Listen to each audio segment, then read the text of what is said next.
Joining me now to talk about all this lack of joy, we bring in our friend, Senator Ron Johnson from the great state of Wisconsin, who has joyously been reelected to his third term. Senator Johnson, thank you for this. One question right off the top. Will they give you an amendment to take the earmarks out? I think they're $5 billion worth of earmarks. Will you get an amendment to even try that? Yeah, it sounds like I'll get that amendment vote, but it'll fail. The fix is in. I think you pretty well laid it out, Larry. This is disgusting. This is business as usual. This is why we're $31.2 trillion in debt with no end in sight. We don't have enough time to even begin to discover all the bad things in this bill.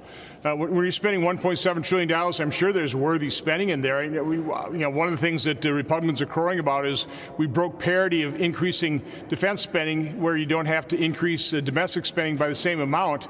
But I would point out, because of the inflation that all this deficit spending has caused, the $858 billion of defense spending is only worth about $750 billion in pre-Biden administration value.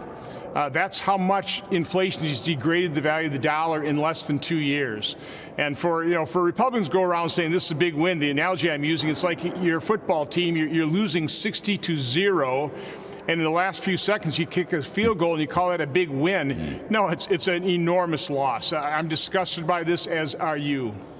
Yeah, I'm afraid so. I mean, let me ask you another question. So maybe they'll give you a vote on taking the earmarks out. As you say, that's rigged against you.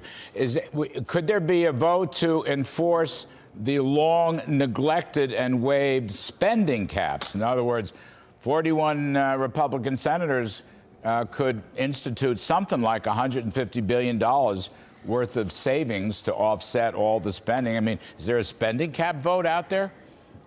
Yeah, so I'm quite sure that Rand Paul will get a budget point of order on pay-go. We also talked about an amendment that would increase the ability to waive pay-go up to 3/5, in other words, 67 votes. Again, all these things will fail.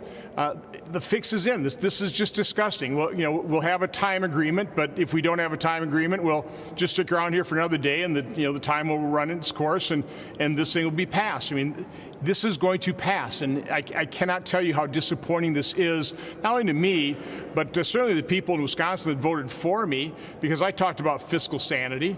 It's my number one goal. When I ran in 2010, it was about returning fiscal sanity, stop mortgaging our kids' future. But there's no end in sight, Larry. It's very depressing.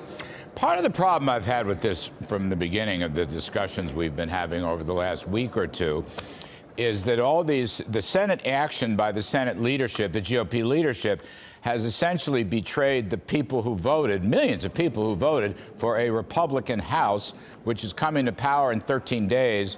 And presumably you could have had a CR to cover that 13 days and then let the Republican House begin to work its will with a different agenda. Now, I wanted to ask you, I don't want you to give up state secrets. I know there was a Republican Senate policy lunch today. It has been reported that Kevin McCarthy, the presumed Speaker of the House, next Republican Speaker, spoke to the lunch against the omnibus bill. Can you tell us anything about that? Did he make any headway? What kind of discussion occurred when Mr. McCarthy went over to the Senate side? Well, again, Mr. McCarthy's public statements has been he's been opposed to this omnibus. He wanted to respect the voters' wishes and have the House Republicans have a shot at making this more fiscally responsible.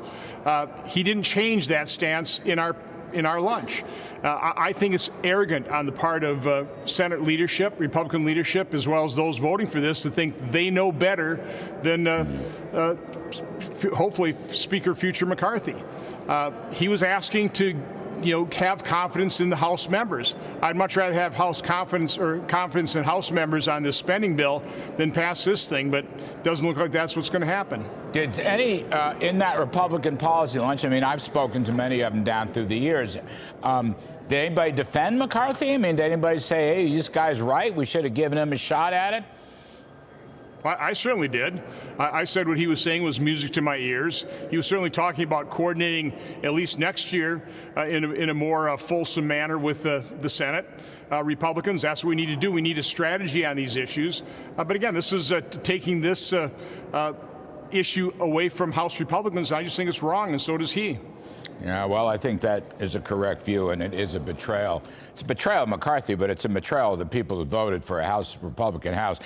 You know, one other thing that's annoying to me, this may sound technical, but it's not. Congressional Budget Office is there for a reason. They are supposed to score all of these legislative proposals and so forth and so on.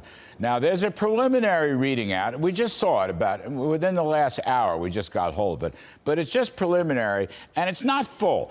It doesn't lay out, you know, calendar year, fiscal year, what the rate of increase has been, what the deficits look like, what the borrowing looks like. Now, I know you fiddle with this, and you've come up that total spending could be a third larger, or 36% larger than it was back in 2019.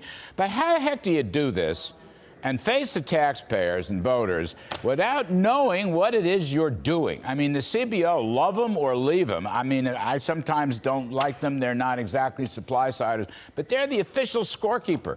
And they haven't done the scoring. And so you're all going to vote on this bill. I don't mean you personally, you're going to be against it, but it's going to vote through, and no one's going to know what the score means and what kind of economic consequences we're going to have.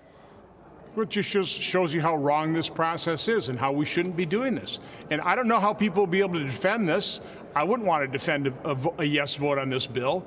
Again, 4,155 pages. Nobody has had time to read this. Nobody has had time to contemplate how many bad provisions are in here. But they're still just going to go ahead and vote for this. It's wrong. We shouldn't be doing this, but it looks like it's going to pass. Well, Senator Ron Johnson, as long as I've known you, first of all, Merry Christmas, Happy New Year. Second of all, I'm thrilled that you got reelected, and I know you're going to continue to speak up on all these issues. It's a great pleasure to work with you, sir. Thank you, Senator Ron Johnson. Merry Christmas to you. Of Wisconsin.